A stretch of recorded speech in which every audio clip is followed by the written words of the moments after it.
Comment gérer les crises d'angoisse, comment gérer les crises de panique, c'est ce que l'on va découvrir dans cet épisode. Et pour cela, j'ai le plaisir de m'entretenir avec Emmanuel Boudier. Emmanuel, bonjour, merci de participer Bonjour. à cet épisode. Donc, Emmanuel, tu es infirmier, tu as été infirmier ou tu es encore infirmier, je suppose, qui a exercé pendant 11 ans en psychiatrie. Ensuite, tu t'es formé en tant que coach comportemental et tu exerces maintenant en libéral depuis 8 ans. Oui, c'est ça, oui. 8, 9 ans, oui, à peu près, oui, oui, oui, oui. Alors, la première question que j'aimerais te poser, c'est qu'est-ce qui t'a amené à exercer dans la psychiatrie, dans ce domaine-là, en tant qu'infirmier? Ça a été un choix ou ça s'est fait naturellement ou suite à une série de rencontres ou de situations? Alors, ça a été un petit peu les deux. J'ai testé d'abord les services de soins généraux, comme la chirurgie. Et après, j'ai fait un stage en psychiatrie et ça m'a vraiment plu. Je m'intéressais déjà au développement personnel, à tout ce qui était en fait psychologie, tout ce qui se passait dans le cerveau. C'était vraiment aussi ce que j'aimais beaucoup. Donc j'ai choisi la psychiatrie parce que je trouvais qu'on aussi on passait beaucoup plus de temps à écouter les personnes et à soigner les personnes. Et c'est ça qui me plaisait. Oui, parce qu'un infirmier en psychiatrie, qu'est-ce que tu fais? Il y a une part d'écoute, il y a un suivi au niveau médicamenteux. Comment étaient tes journées types? Comment ça se passait habituellement? Alors, en tant qu'infirmier en psychiatrie, on fait absolument tout ce que fait un infirmier des soins généraux. On peut faire aussi des toilettes, on peut faire des prises de sang, on peut poser des voies veineuses. Mais aussi, il y a cette partie aussi d'écoute Mm. et d'activités qu'on faisait, qui se pratiquent de moins en moins à l'hôpital, mais qu'on faisait avec des patients. C'est-à-dire qu'on les accompagnait aussi dans des activités thérapeutiques comme la piscine, le cheval, les randonnées, les pique-niques thérapeutiques, les balades en forêt. Et ça, c'était un côté qui me plaisait beaucoup, qui malheureusement était en train de disparaître vu le manque d'effectifs. Et c'est pour ça que moi, j'ai quitté le métier d'infirmier parce que j'étais en burn-out, en Mm. épuisement professionnel. Et j'avais aussi des techniques comme la thérapie comportementale qui fonctionnaient, que je ne pouvais pas appliquer à l'hôpital par manque de temps, parce qu'on avait un quart d'heure minimum parfois dans la journée pour discuter avec un patient. Parfois, j'arrivais à prendre une demi-heure, mais tout de suite, je me faisais un petit peu Mm. rouspecter par ma collègue qui m'attendait, et c'était normal pour d'autres choses à faire, hein, recevoir les médecins, aider à préparer le repas. Euh, enfin, on était vraiment polyvalent, et de moins en moins, j'étais dans le soin et dans la thérapie que j'avais appris. Donc, c'est pour ça que j'ai décidé d'arrêter et de me mettre à mon compte. D'accord, donc la thérapie comportementale, c'est sûr que tu as découvert cela en tant qu'infirmier ou c'est plus tard que tu t'es formé à cette approche? C'est en tant qu'infirmier, c'est toujours une rencontre d'une personne qui l'a pratiqué, une infirmière. Mm. Et j'ai trouvé ça très, très sympa. Je me suis renseigné. Et pendant 3 ans, j'ai fait la demande de formation. Et au bout de 3 ans, je l'ai eu. Mm. Et après, ça a été vraiment une révélation pour moi. C'est vraiment une méthode de soins. Et je ne pouvais plus continuer avec la méthode médicamenteuse qui, quand même, est utile pour les personnes qui souffrent vraiment de délire ou les personnes qui sont très, très mal. Mais la thérapie comportementale avait des effets vraiment significatifs et permettait, moi j'étais formé par des psychiatres, hein, les psychiatres disaient qu'ils pouvaient en fait soit réduire la prise de traitement ou Mm. soit complètement ne pas prendre de traitement et les personnes s'amélioraient sans traitement. Donc c'est plutôt pas mal. Oui. Et, toi, c'est ça qui t'a aidé à sortir du burn-out et à changer de voie? Alors, ce qui m'a aidé à sortir du burn-out, c'est pendant 6 mois, j'ai pas travaillé. J'avais un vélo couché à l'époque. On est assis et on pédale. Et Mm. pendant 3 mois, enfin, à peu près, j'ai fait un tour de France en vélo pour vraiment Mm. me ressourcer. Mm. Et ensuite, je me suis installé donc à mon compte. Et ça m'a vraiment aidé parce que J'ai vraiment l'impression là d'aider les personnes. Je passe 3 quarts d'heure. C'est des séances de 3 quarts d'heure, mais je déborde toujours un petit peu, parfois 1 heure. J'ai des discussions riches avec, donc moi je les appelle maintenant des clients, hein, parce que je suis coach ou thérapeute comportemental. Et j'ai vraiment l'impression qu'ils progressent pour la plupart dans leur mal-être, ils vont mieux. Et c'est assez rapide, hein, c'est parfois 6, 10 séances, parfois un peu plus pour ceux qui veulent une thérapie de fond, mais en général, c'est assez rapide et ils sont vraiment contents. Et moi, j'ai vraiment l'impression de les aider et de prendre le temps de vivre aussi, prendre le temps pour les aider et c'est enrichissant.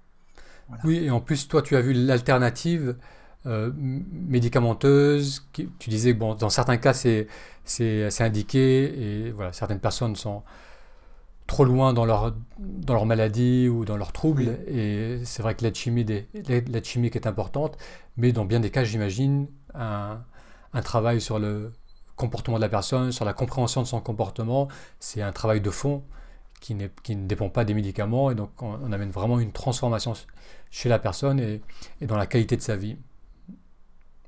oui, tout à fait. Oui, oui, oui. Si on peut se passer, par exemple, dans une dépression de légère à moyenne, on peut se passer de traitements et tomber dans le cercle infernal des traitements qui sont durs à arrêter parce qu'ils ont des effets de dépendance, hein. Les personnes arrivent à se passer de traitement et puis à reprendre leur vie en main. Voilà. Très bien. Alors, donc, je t'ai invité parce que l'un de tes domaines d'expertise, c'est la gestion des crises d'angoisse, des crises de panique. Donc, est-ce qu'il y a une différence entre crise d'angoisse ou crise de panique, ou c'est juste deux terminologies pour la même condition ou la même crise? Alors, c'est à peu près pareil, sauf que des crises d'angoisse, on peut tous en avoir, hein, avant un examen Mm. ou avant, je ne sais pas, un problème important. On a tous eu des crises d'angoisse, même parfois, ça peut arriver d'avoir ponctuellement une crise de panique. Si on s'aperçoit qu'on a, je ne sais pas, oublié de faire sa déclaration d'impôt, crise de panique, crise d'angoisse. Mais en général, la crise de panique ou le trouble panique, on parle de trouble panique, c'est-à-dire que c'est des paniques, des crises d'angoisse à répétition qui s'inscrivent dans le temps, en fait. On fait de plus en plus de crises d'angoisse, de plus en plus de panique.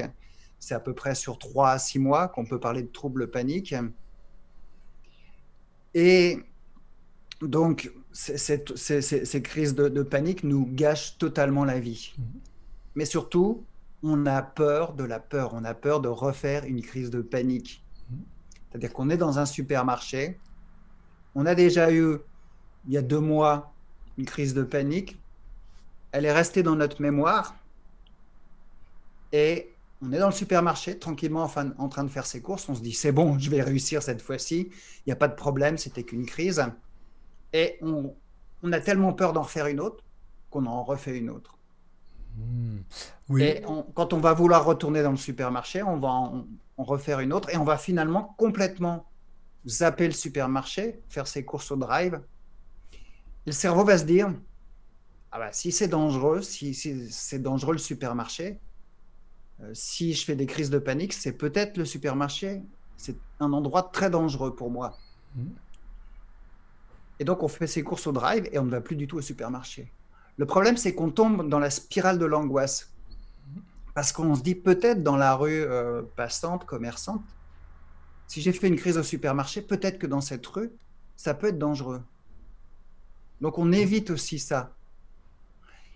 Et après, peut-être que en dehors de chez moi, c'est dangereux aussi. Je peux faire une autre crise de panique. Par exemple, je donne souvent l'exemple d'un commercial qui fait une crise de panique sur l'autoroute. Alors la crise de panique, c'est comme un coup de tonnerre dans un ciel bleu. Ça nous tombe dessus et on ne sait pas pourquoi. Bien souvent, il n'y a pas de raison. Parfois, ça peut être un accident, hein, qu'on a vécu ou un traumatisme. Mais bien souvent, la crise de panique, on ne sait pas pourquoi on l'a. C'est une alarme dans le cerveau qui décide de se mettre en place. Et on peut chercher pendant des années et des années la cause, on ne va pas la trouver. Donc ce commercial fait une crise de panique sur l'autoroute. Pas de chance, il est commercial. Il commence à éviter l'autoroute. Il commence à tomber dans la spirale de l'angoisse. Parce que les 4 voies, il prend que les 4 voies, mais ça devient difficile aussi. Et il se dit, oh là là, c'est dangereux les 4 voies. Donc il prend que les départementales, mais sa vie devient un enfer. Il finit par se mettre en arrêt maladie. Et même les départementales sont compliquées pour lui. Et il arrive péniblement à un périmètre de 10 km en voiture autour de chez lui. Et là, il est véritablement tombé dans la spirale de l'angoisse. A contrario, j'ai un commercial qui vient me voir aussi. Décidément, les commerciaux, ils ont aussi des crises de panique en voiture. Et lui, il fait une grosse crise de panique sur l'autoroute. Il arrête l'autoroute pendant 15 jours et il se dit, je vais retourner sur l'autoroute. Il retourne sur l'autoroute. C'est un enfer pour lui. Mais il le fait quand même. Et il vient me voir pour se faire aider. Mais il est déjà mis en fait le processus en place, c'est-à-dire qu'il est déjà retourné en fait sur l'autoroute. Donc la thérapie a été beaucoup plus rapide parce qu'il avait compris qu'il fallait à tout prix ne pas tomber dans cette spirale de l'angoisse. Il fallait reprendre l'autoroute. C'est comme si on tombe de cheval, on dit, ou de vélo. Il faut se remettre en selle, reprendre le vélo. Et de ce fait-là, il a réussi en fait en 4-5 séances à avoir moins peur. Bien sûr, je l'ai aidé. Hein. J'ai été quand même un pilier, une béquille pour lui, pour l'aider. Peut-être qu'il aurait eu beaucoup de mal à s'en sortir tout seul, mais il n'était pas tombé dans la spirale de l'angoisse.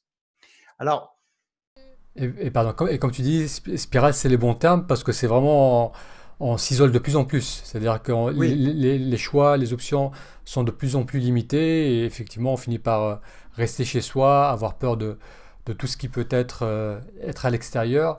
Et après, il y a aussi, je pense, une composante inconsciente, c'est-à-dire que c'est même si on peut se raisonner, se dire que ça va, je ne suis pas en danger si je vais au supermarché, si je vais à cette fête d'anniversaire, ou si je prends la voiture, on arrive à se raisonner, mais c'est quelque chose qui se passe au niveau inconscient. C'est-à-dire, comme tu disais, c'est le cerveau qui associe maintenant cela à un vrai danger, et il y a une peur paralysante qui fait que même si volontairement on veut, au niveau inconscient, ça met les freins, et on peut pas aller de l'avant.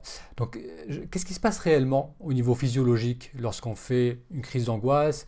Qu'est-ce qui se passe au niveau du système nerveux?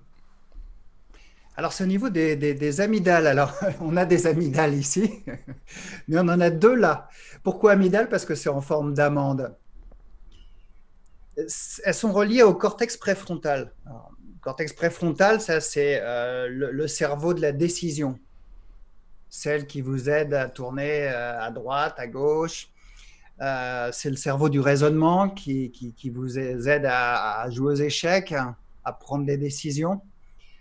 Alors, on sait très bien, la personne qui souffre de troubles de panique sait très bien que le supermarché n'est pas dangereux. Et comme tu disais, ça se passe au niveau inconscient. Sincèrement, il sait qu'il ne va pas lui arriver un malheur dans le supermarché. Par contre, ça, c'est le cortex préfrontal, en fait, qui résonne. Par contre, il y a des 2 amygdales, elles ne sont pas d'accord avec ça. Dès qu'il est dans le supermarché, elle se réveille. D'accord? Elle balance une alarme et elle court-circuite ce cortex préfrontal-là. Du coup, elles lui disent si, c'est très dangereux. Et lui, il prend les décisions aussi, par l'émotion, par la peur, et il décide qu'il faut fuir à tout prix.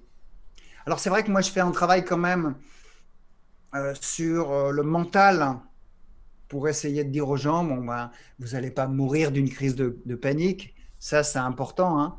Pour rassurer les gens, vous n'allez pas mourir d'une crise de panique. Vous n'allez pas mourir d'une crise cardiaque. Vous n'allez, pour la plupart des personnes, hein, alors sauf 0,001%, vous n'allez pas vous évanouir. Vous n'avez pas une maladie. Vous n'êtes pas fou ou folle. D'accord? Donc voilà un petit peu ce qui se passe dans le cerveau pour ces personnes-là. L'amygdale qui décide que c'est très dangereux, un petit peu comme s'il y avait un tigre, un gros tigre en face de nous. Alerte, alerte, alerte rouge. Et le cortex préfrontal est complètement submergé par l'émotion. C'est un système de courant électrique. Hein. je pense. Je ne suis pas neurologue, mais ça doit être comme ça. Oui, Ou d'hormones ou de neurotransmetteurs, on appelle ça. oui, Enfin, c'est là, ça. c'est un petit peu complexe, Mhm. hein. C'est vrai que oui, en général, c'est toujours une combinaison, ouais, d'influx Ouais, nerveux et de cascades chimiques, de molécules qui sont sécrétées. Et tout à après, fait. donc il y a effectivement cette réaction qui se passe au niveau du cerveau. Et après, bien sûr, c'est tout le corps aussi Oui. qui réagit dans cette dynamique de défense avec Mm, les sueurs, le cœur qui mm, va plus vite, une ouais. sensation d'oppression. Donc, c'est Mm. à la peur de l'endroit, il y a la peur, j'imagine aussi, associée à ces symptômes physiques qui peuvent être assez impressionnants où on a Oui. l'impression que Mm. tout notre corps s'affole. Il y a plusieurs symptômes physiques qui font peur. C'est la tête qui tourne, hein. Alors ça, on va le voir après, hein. C'est un surcroît d'oxygénation du cerveau. C'est-à-dire que on respire trop vite. On a un tigre, comme si on avait un tigre en face de nous. Et c'est Mhm. très utile de respirer vite quand on a un tigre en face de nous parce Mhm. qu'il faut fuir, Mhm. soit tuer le tigre. Enfin bon, je vous conseille pas, soit fuir le plus vite possible. Et encore là, c'est pas facile. On a le cœur qui bat très vite. Donc, on a l'impression qu'on va faire une crise cardiaque. Mhm. Mhm. On a mal au ventre, on a l'impression qu'on a un gros problème. Et là aussi, c'est un problème de stress, hein. C'est-à-dire que les fonctions intestinales, quand on stresse, s'arrêtent. Mhm. Donc, ça fait mal. On a des sueurs, des fourmillements, on se demande ce qui se passe, hein. Mais là aussi, c'est le stress et même l'hyperventilation, c'est-à-dire le fait de respirer trop vite. Mhm. Et il y a un phénomène que j'ai fait une vidéo, là, je vais la mettre bientôt sur YouTube. Elle est en train de charger, là. Un phénomène de déréalisation aussi. Je ne sais pas si tu as entendu parler de ça. Non. C'est un phénomène qui est très mal connu. Alors, l'hypothèse, ça serait que quand on vit une émotion trop forte, comme une crise de panique au supermarché, l'amygdale se met en place, mais ça fait peur. Et pour pas en fait devenir fou, il y a une sorte d'hormone qui anesthésie, qui empêche l'émotion de se produire dans le corps de manière à qu'on puisse en fait fonctionner normalement, qu'on ne soit pas débordé en pleine crise à courir partout. Et on a l'impression d'être complètement anesthésié et de plus être dans son corps, comme si on était spectateur en train de se regarder comme dans un film. On peut avoir l'impression aussi que notre corps n'est plus notre corps, que nos mains se déforment, on se regarde dans la glace et on se dit c'est comme si mon corps se déformait. C'est comme si c'était pas moi dans la glace. C'est comme Mhm. si je vivais dans un film. Et je me suis aperçu là récemment en étudiant le sujet que c'est quelque chose qui est très très fréquent, autant fréquent que les TOC, la schizophrénie.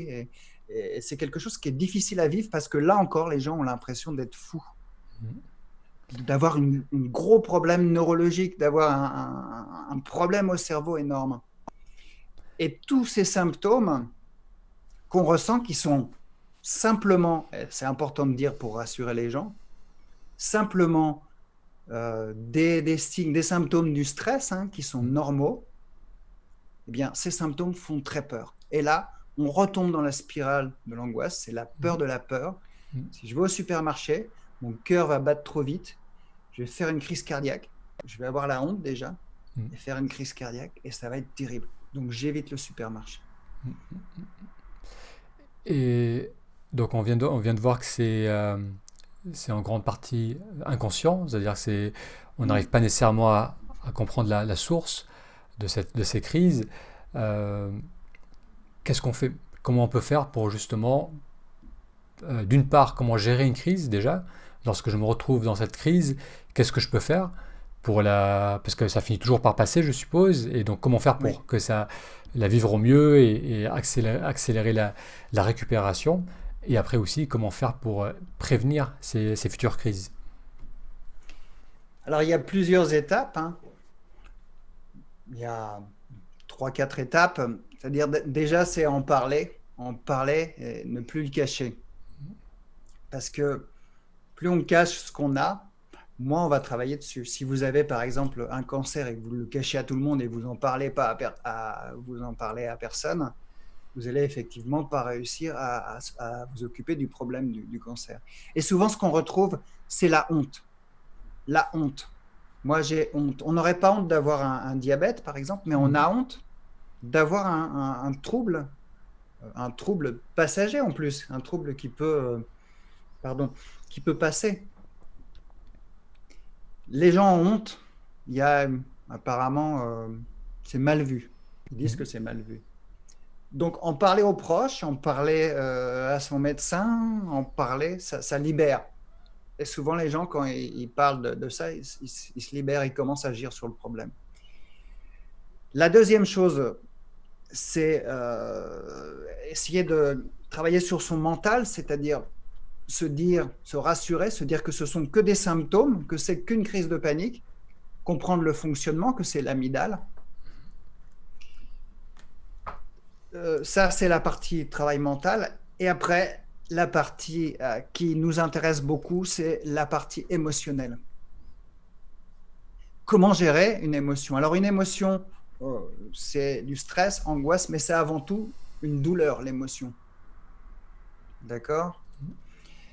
Donc, une douleur, une sensation désagréable, c'est-à-dire une boule dans la gorge, une oppression thoracique, une boule dans le ventre, et puis son cœur qui bat très vite. Tout ça, c'est des émotions, en fait. D'accord? Alors, j'ai quelque chose qui s'affiche sur l'écran, voilà, je l'enlève. Comment gérer ces émotions? Alors, il y a des thérapies d'acceptation sur lesquelles je travaille beaucoup, c'est-à-dire accepter ce qu'on a. Quand on a une crise, je sais que c'est pas facile, hein. C'est facile à dire, mais pas facile à faire. Quand on a une crise, se dire que ça va passer de toute façon. Plus on essaie de fuir la crise, plus, en fait, cette crise, elle va rester. Plus on l'accepte, plus on accepte les symptômes, plus on se dit « Ah là là, il y a le cœur qui bat là. Ah, j'ai une boule au ventre. Ah, je suis en train de paniquer. Qu'est-ce qui se passe? Je m'observe. » Et en fait, on va raccourcir la durée de la crise. Et si on fait ça souvent, on va finir par avoir de moins en moins de crises parce qu'on va accepter et le cerveau va se dire « Ah ben, il y a eu une crise qui a été faite, mais il est resté calme. » Alors il va se dire « Mais pourquoi mettre en place cette amygdale alors qu'il ne s'est rien passé, il n'y a pas eu de problème ?» Ça, c'est la partie acceptation des émotions. D'accord. Mais quand on a une crise et qu'on n'arrive pas à faire ça, il y a un exercice qui est très simple qui va aider la plupart des gens. C'est-à-dire que quand on a une crise de panique, on respire trop. On fait... Et qu'est-ce qu'on fait quand on respire trop? On donne trop d'oxygène et on stresse en fait le corps encore plus. Alors non seulement c'est le double effet qui se coule, on a la crise de panique, mais on est en train de l'augmenter, cette crise, en respirant trop vite. Et il y a le système en fait sympathique qui n'est pas du tout sympa, qui active tout et qui augmente en fait le cœur qui bat, qui augmente les sueurs, qui met en fait le corps en surcharge. Et tous les symptômes qu'on a sont encore plus forts. Nous, ce qu'on veut, c'est activer... Oui. Pardon, oui, juste pour donner une image, parce que une image qui me vient par rapport à l'image du tigre que tu disais, c'est comme si le tigre se rapprochait de plus en plus. On a une réaction qui monte en panique, en hyperventile pour s'oxygéner, pour se préparer à se faire attaquer ou pour courir. Donc on monte en tension, et j'imagine que oui, les symptômes vont aussi monter de plus en plus. Les symptômes qu'on ne veut pas, on est en train de les activer encore plus. Quelqu'un qui veut calmer une crise de panique, il veut activer le nerf parasympathique, qui lui est beaucoup plus sympa, parce qu'il va calmer en fait toutes les fonctions. Fonction respiratoire, fonction cardiaque. Donc, il va calmer la respiration, il va calmer le rythme cardiaque, et puis il va calmer tout ce qui est tournis ou même tout ce qui est sensation désagréable dans le corps. Et comment faire? Quand on est en pleine crise, on va hypoventiler. Alors, hyperventilation, c'est quand on prend trop d'air.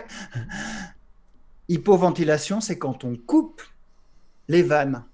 on coupe en fait l'arrivée d'oxygène. Et là, ça calme. Paradoxalement, ça augmente l'oxygène dans le corps. C'est pas en prenant plus d'air qu'on a plus d'oxygène dans le corps, c'est en prenant moins d'air. Ça, c'est un médecin ça s'appelle le Bohr effect. C'est un phénomène que les médecins connaissent bien, les internes, au début, quand ils commencent leurs études de médecine, mais après, ils oublient en fait ce phénomène. Donc, ça c'est utile même pour augmenter ses performances parce on voit les sportifs qui vont à la montagne. Ils vont à la montagne parce qu'il y a moins d'afflux d'oxygène à la montagne. Donc, ils sont obligés eux-mêmes de développer leur capacité respiratoire. D'accord ? Alors, c'est des médecins qui se sont aperçus de ça. Et ils se sont aperçus aussi que prendre moins d'air, ça a augmenté sa capacité respiratoire. Donc, on a tous tendance à respirer de trop, à prendre trop d'air. Mais ils se sont aperçus que ça calmait. Alors, on va être plus sportif, on va être en meilleure condition physique, mais ça va nous calmer. Et comment on fait quand on a une crise de panique? Parce que c'est ce qui nous intéresse. Eh bien, on va faire la respiration en 1-2. C'est-à-dire qu'on va prendre une inspiration, mais c'est-à-dire qu'on va prendre inspiration, on va compter 1 quand on prend de l'air, et on va compter 2 quand on sort de l'air.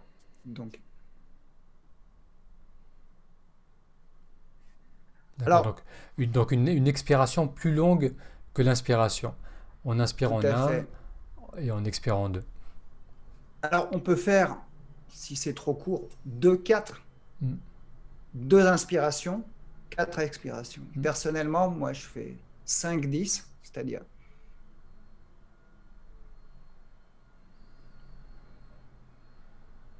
Voilà. Donc, 5 secondes, je prends de l'air. 10 secondes, je sors de l'air. Et je fais ça maintenant. Je pratique un peu moins la méditation, mais je fais cet exercice 5-10 minutes le matin et j'ai pu voir que ça me faisait vraiment, vraiment du bien instantanément.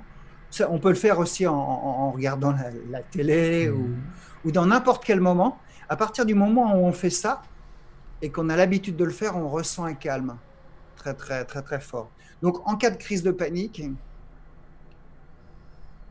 arrêtez de trop respirer. Parce que tout le monde va nous dire « Mais prends plus d'air, prends plus d'air, prends plus d'air.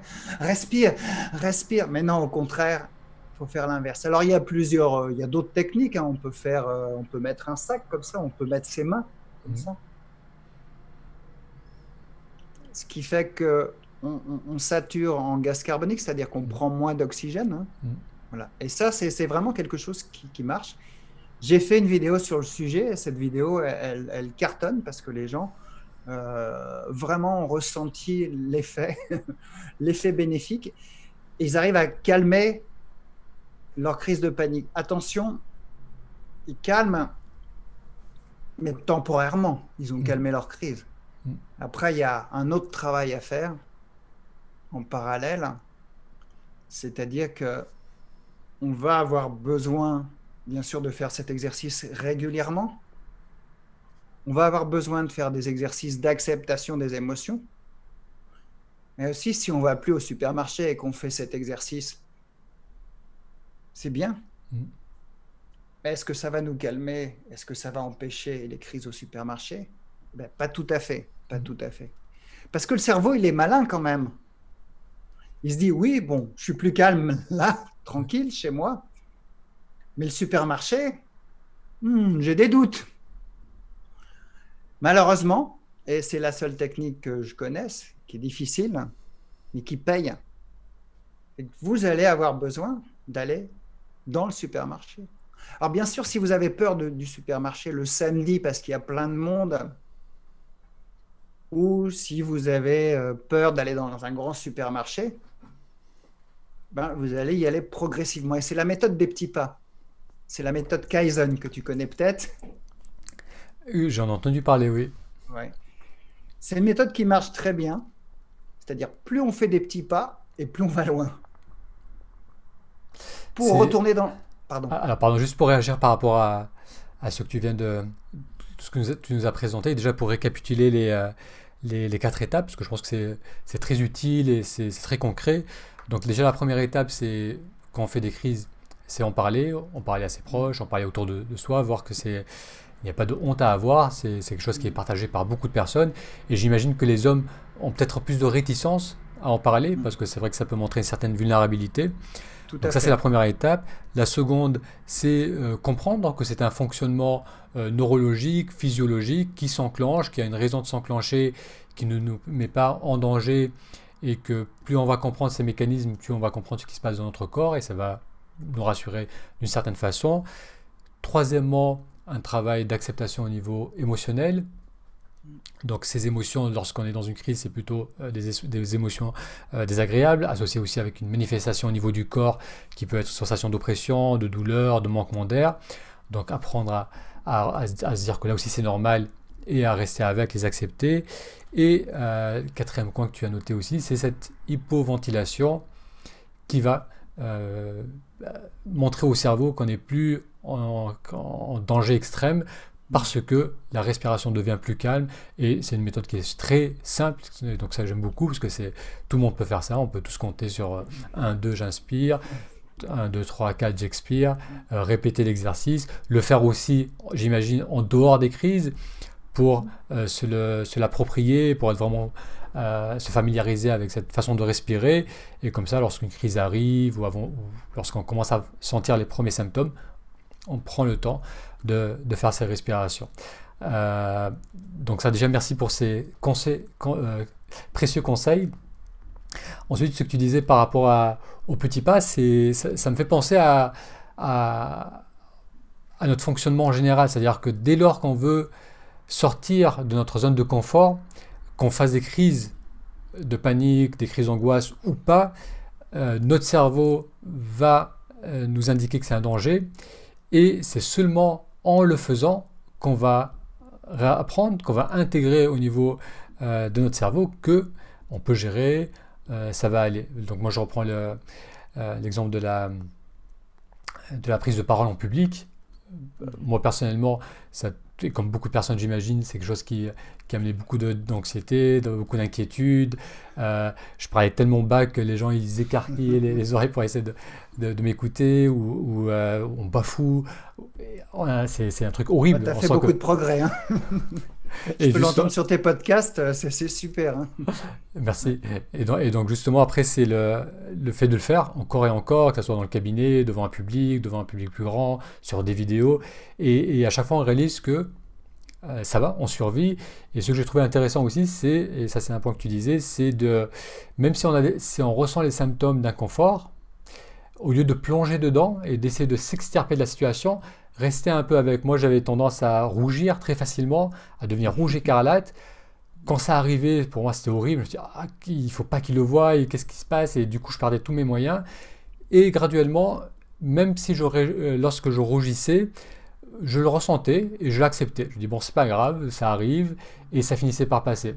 Donc c'est vraiment le cerveau a cette capacité de stretcher sa zone de confort et de réaliser que on est en sécurité, même lorsqu'on fait des choses nouvelles, même lorsqu'on s'expose à un grand nombre de personnes, même lorsqu'on sort de sa tribu. Voilà. Et donc j'imagine que dans le traitement des crises d'angoisse, c'est un peu ce même processus de restretcher un peu sa zone de confort et réaliser qu'on est en sécurité, même lorsqu'on est dans le supermarché, même lorsqu'on prend la parole devant son groupe de travail ou devant son patron. C'est un processus qui se fait à petits pas. Et quel est le rôle de l'accompagnement dans tout cela, dans justement la mise en place de ces petits pas par rapport à ce que toi tu proposes? Alors, moi, j'accompagne, il m'est arrivé d'accompagner les gens dans leur démarche de soins, je ne le fais plus. Le rôle que j'ai, c'est les amener, par exemple, à aller au supermarché ou plutôt à la COP, hein, du coin, la petite COP du coin. Déjà, c'est un premier pas, c'est les petits pas. Après, aller au supermarché un mardi matin où il n'y a personne, et puis après, retourner graduellement dans le supermarché Un samedi matin, un samedi après-midi plutôt. Mhm. Samedi matin, il y a moins de monde. Mon accompagnement, c'est à partir de là, mon rôle est moins présent. J'ai remarqué qu'après toutes ces étapes, je suis moins présent. Les gens ont vraiment besoin de moi quand même pour continuer. Parce que si je ne suis pas là, ils ne vont pas faire l'effort, pour la plupart, d'aller au supermarché. Ils vont revenir me voir tout fiers. Je suis allé à la COP, c'est grandiose pour moi, c'est génial. Et ils me disent, ah ouais, mais c'est quand même pas terrible parce que regardez les gens, ils vont tous au supermarché. Moi, je vais à la COP. Je dis, ce que vous avez fait, c'est énorme, Mhm. énorme par rapport à vous, où vous sortiez plus de chez vous, vous êtes allé à la COP, vous êtes resté 10 minutes, vous avez eu très peur, mais vous avez fait ça. Et là, le rôle, c'est l'encouragement et ça les aide. D'accord. Mon rôle, c'est aussi de voir les pièces dans lesquelles ils sont tombés. Ils sont allés à la COP, mais ils ont pris un traitement avant ou alors de l'alcool avant. Et ça ne fonctionne pas. Mhm. Ils ont été au supermarché, mais ils ont regardé personne, ils se sont accrochés au caddie, ils ont fait les courses à toute vitesse. Et en aucun cas, ils ont obtenu ce qu'on appelle, nous, l'habituation dans notre langage. Mhm. C'est s'habituer à la peur et la faire descendre. La peur, on travaille toujours sur des peurs modérées, la plus petite peur possible. Mhm. On ne travaille pas sur, si par exemple j'ai peur du vide, je ne vais pas sauter en parachute. Mhm. Je vais quand même commencer à monter sur mon échelle. Et c'est comme ça qu'on va débrancher cette maudite amygdale qui est quand même Mhm. utile. Hein. Mhm. Parce que s'il y a un tigre en face de nous, elle est utile. Mais elle a tendance à être en surchauffe souvent. Euh, Très, ouais. oui, très bien. Alors, je sais que tu as une chaîne YouTube, tu as un site internet, tu proposes des soins en cabinet et des soins en, par Skype ou en visioconférence. Comment les gens qui veulent voilà, découvrir ton travail, et notamment je sais que tu as fait de très nombreuses vidéos sur justement la gestion des crises d'angoisse, des crises de panique. Donc tout ça, je mettrai les liens. Alors, quel est le Oui. meilleur endroit où aller pour découvrir ton travail? J'ai envie de dire sur YouTube, en ce moment, c'est vraiment l'endroit. Vous tapez Emmanuel Boudier ou alors thérapie comportementale. Je suis en bonne position. Donc oui, tu mettras les liens. Et donc là, on peut me trouver. Sinon, j'ai aussi un site internet hein, donc, qui s'appelle thérapie-comportementale.net.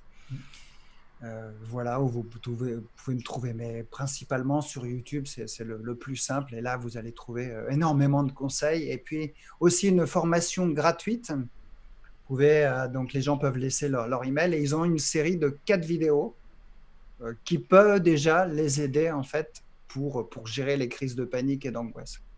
Donc D'accord. ces vidéos, elles sont complètement gratuites. Il y a à peu près 30 minutes de vidéo et déjà, ça dégrossit le travail, ça peut vraiment aider les gens. Je voulais juste en finir avec les crises de panique et d'angoisse. Il y a une étape supplémentaire Mhm. qui n'est pas toujours présente, mais une fois que les gens ont surmonté une peur, il y a quelque chose qui se passe dans leur vie. Ils prennent confiance en eux et ils font des changements. Parfois, ils changent de partenaire. Mhm. Alors attention, ça, c'est pas parce que vous allez régler vos crises de panique que vous allez changer de partenaire, vous allez changer de femme ou d'homme. Euh, les gens parfois acceptent des promotions dont ils avaient peur. Il y a vraiment une transformation. Ils osent plus de faire de choses. Ils changent de logement, ils achètent le logement. Et pour en finir, souvent aussi, les crises de panique peuvent masquer un dysfonctionnement dans notre vie. Et j'ai remarqué qu'en réglant le problème, on peut aussi améliorer ce problème de crise de panique. C'est-à-dire que si vous êtes mal au travail, vous subissez de la pression, il y a des gens qui se mettent, qui sont en dépression, hein, qui vont très mal, il y a des gens qui ont très mal aux intestins, il y en a qui développent une maladie, et d'autres personnes développent des crises de panique et d'angoisse. Mhm. En travaillant sur ce problème, souvent, on améliore le problème. Bien sûr, avec les techniques de respiration et tout ce qu'on a vu, c'est bien. Mais si on ne résout pas ce problème, ça risque de revenir. Ou alors parfois, les personnes ont des problèmes de couple ou ils ne sont pas heureux dans leur profession. En résolvant ce problème, ça peut les aider. Voilà. Donc, D'accord. à savoir que le corps, la crise de panique et d'angoisse, et je vais finir avec ça, c'est aussi l'expression, c'est le corps qui s'exprime, qui a besoin de s'exprimer par rapport à quelque chose. D'accord. Ça, je pense Voilà. que c'est un point essentiel et ça mériterait presque un épisode à part. Parce que C'est vrai. comme tu disais justement, c'est vrai que les symptômes, les symptômes physiques et émotionnels sont souvent une expression de non-choix, de choses qu'on repousse, qu'on ne veut pas gérer, qu'on ne veut pas regarder en face. Et on va, au lieu d'adresser ce problème, par exemple, je suis très mal à mon travail, au lieu de confronter cette situation, j'ai préféré me rendre malade, avoir des arrêts de travail, rentrer en dépression. Et c'est tout un chemin, j'imagine, de prise de confiance en soi, de se sentir beaucoup plus solide pour aller au cœur de ce qui me fait peur, pour aller adresser des peurs qui certainement remontent à longtemps, parfois à l'enfance. Donc ça, c'est tout un cheminement. Donc ça, on en reparlera avec plaisir. On réorganisera peut-être un épisode sur ce sujet. Ben, quand tu Un, veux, oui, oui. un grand merci, Emmanuel Boudier, pour ton temps, pour tous tes bons conseils. Et je mettrai donc tous les liens sur la page de cet épisode. Et si vous écoutez cet épisode au format podcast, vous allez sur YouTube, vous faites une recherche Emmanuel Boudier et ça devrait vous amener sur la chaîne YouTube et sur toutes les vidéos portant sur la gestion des crises d'angoisse. Un grand merci Emmanuel et je te dis à très bientôt. Merci à toi, à bientôt.